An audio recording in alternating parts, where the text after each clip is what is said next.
പുതിയൊരു വീഡിയോയിലേക്ക് എല്ലാവർക്കും സ്വാഗതം. അനിയാണെങ്കിൽ അവിടെ ഉണ്ടായിരുന്ന ഒരു പോലീസുകാരനോട് പറയാണ്, ഞാൻ കഴിച്ച മദ്യം സമയം പോകും തോറും തലയ്ക്കകത്ത് വലിയ പെരുപ്പ് ഉണ്ടാക്കുന്നുണ്ട് എന്ന് പറയട്ടെ. അപ്പോൾ അയാൾ പറയുന്നുണ്ടായിരുന്നു അങ്ങനെയുള്ള സാധനമായിരിക്കും കഴിച്ചത് എന്ന്. അത് കേട്ടുകൊണ്ട് ആദർശ് അവിടേക്ക് വരികയാണ്. അപ്പോൾ ആദർശ് പറയും, അതിനേക്കാളും പെരുപ്പ് ഉണ്ടാക്കുന്നുണ്ട് ഇപ്പം ഞങ്ങളുടെ തലയ്ക്ക് നീ എന്ന് പറയട്ടോ.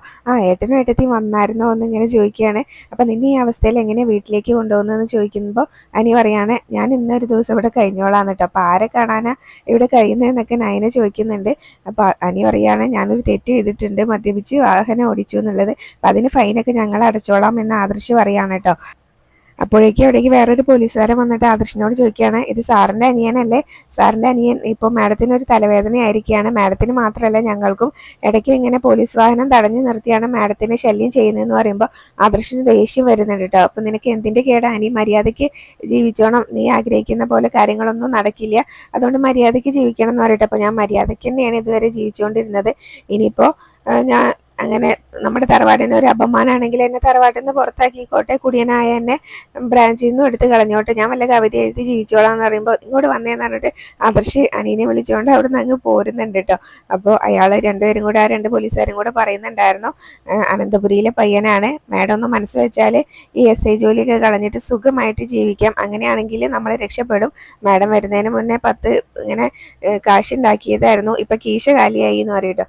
അനിയാണെങ്കിലും അനീനെ വിളിച്ചുകൊണ്ട് പോകുമ്പോൾ തിരിഞ്ഞ് ഇങ്ങനെ നിന്ന് നോക്കുകയാണ് കേട്ടോ, നന്ദു അവിടെ എവിടെയെങ്കിലും ഉണ്ടോയെന്ന്. അപ്പം നീ ആരെയാണ് നോക്കുന്നതെന്ന് ചോദിക്കുമ്പോൾ, അല്ല നമ്മൾ പോകുമ്പോൾ SIനോട് പറഞ്ഞിട്ട് വേണ്ടേ പോകാനെന്ന് പറയുമ്പോൾ നയന പറയുന്നുണ്ടായിരുന്നു, അതൊക്കെ ഞാൻ പറഞ്ഞിട്ടുണ്ട് SIനോട് എന്ന് പറയട്ടോ. എന്നാലും അതല്ലല്ലോ അതിൻ്റെ ശരി എന്ന് പറയും. അപ്പോഴേക്കും നന്ദു അവിടേക്ക് വരുന്നുണ്ട് കേട്ടോ. ഇതാ ആള് വന്നല്ലോ, ഇപ്പോൾ വലിയ SI ആയപ്പോൾ നമ്മുടെ കോൾ എടുക്കാനും നമ്മളെ ഒന്ന് കാണാനും ഒന്നും സമയമില്ല എന്നൊക്കെ ഇങ്ങനെ പറഞ്ഞിട്ട് അനി പറയാണ് കേട്ടോ.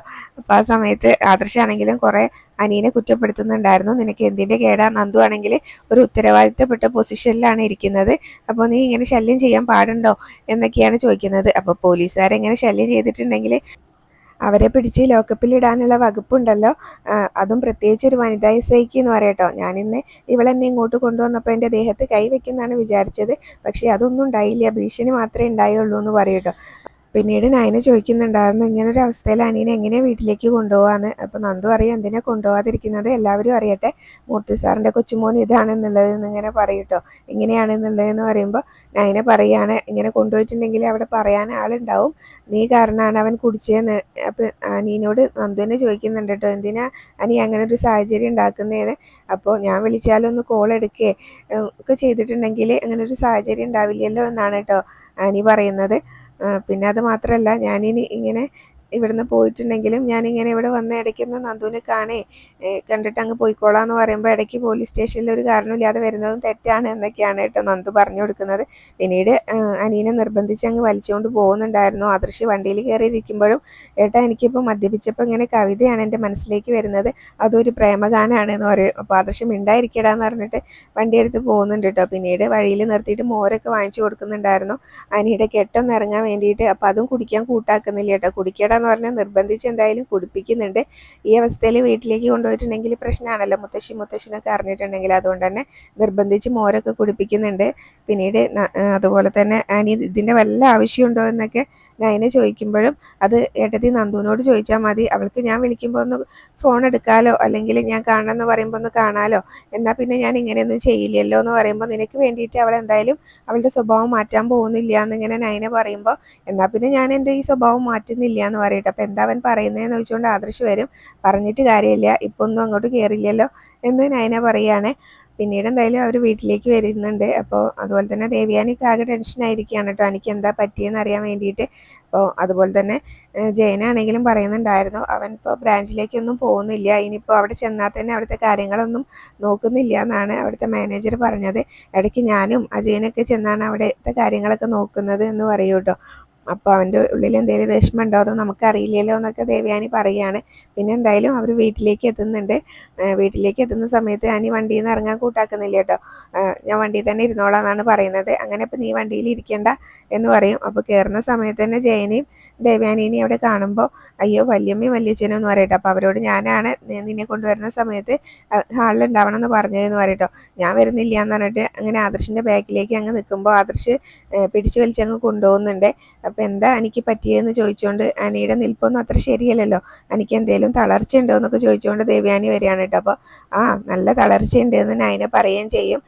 നല്ല മദ്യപിച്ച് ഇങ്ങനെ ഫോമിലായിരുന്നു അവിടെ സ്റ്റേഷനിൽ ഇരുന്നത്. നന്ദി വിളിച്ച് കാര്യം പറഞ്ഞപ്പോൾ അവനെ കൊണ്ടുവരാനാണ് ഞങ്ങൾ പോയത് എന്ന് പറയട്ടോ.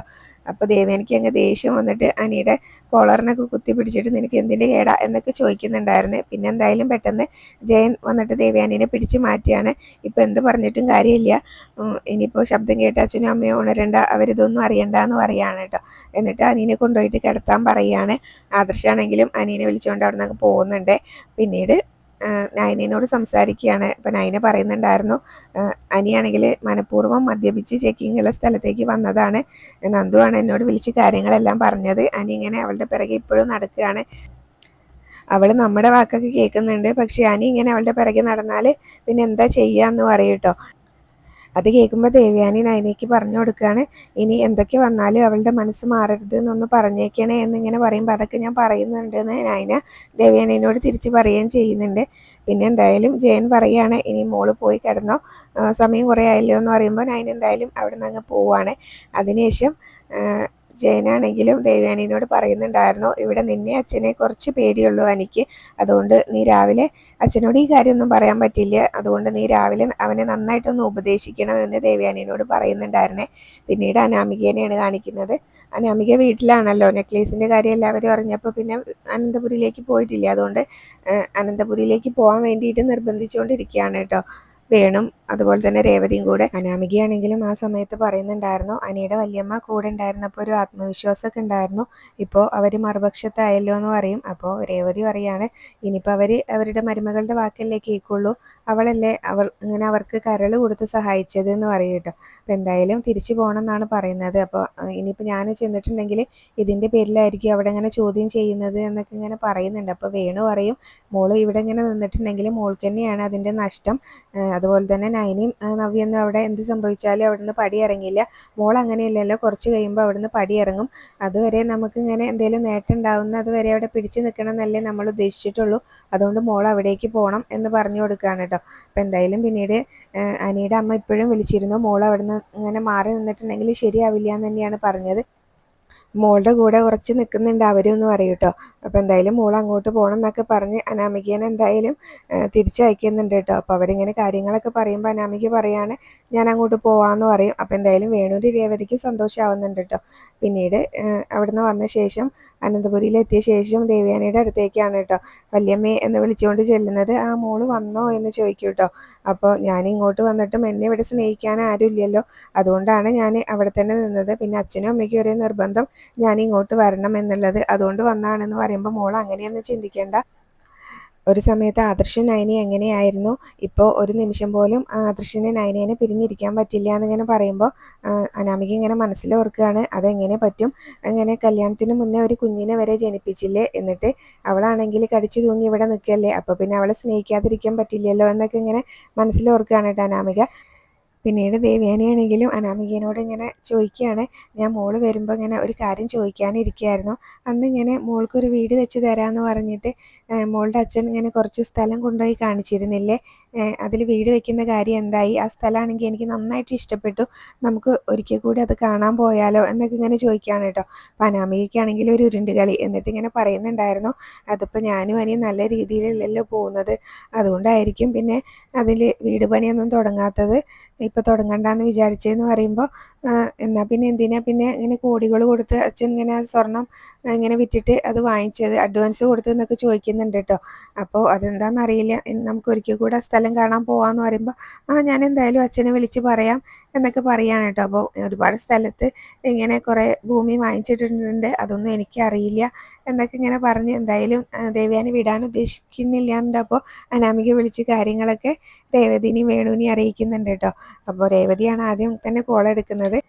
എന്താ മോളെ അവിടെ എന്തെങ്കിലും കുഴപ്പമുണ്ടോ എന്ന് ചോദിക്കട്ടോ. ഇവിടെ കുഴപ്പങ്ങളേ ഉള്ളൂ, എല്ലാ മണ്ടത്തരം ചെയ്ത് വെക്കുന്ന അമ്മയുടെ ഭർത്താവ് അവിടെ ഉണ്ടോ എന്ന് ചോദിക്കുമ്പോൾ എന്തായാലും വേണുവിന് ഫോൺ കൊടുക്കുന്നുണ്ട്. അപ്പോൾ വേണുവിനോട് ഈ കാര്യങ്ങളെല്ലാം പറയാണ്. അച്ഛനല്ലേ സ്വർണം വിറ്റ് ഇങ്ങനെ സ്ഥലത്തിന് അഡ്വാൻസ് കൊടുത്തു എന്ന് പറഞ്ഞത്.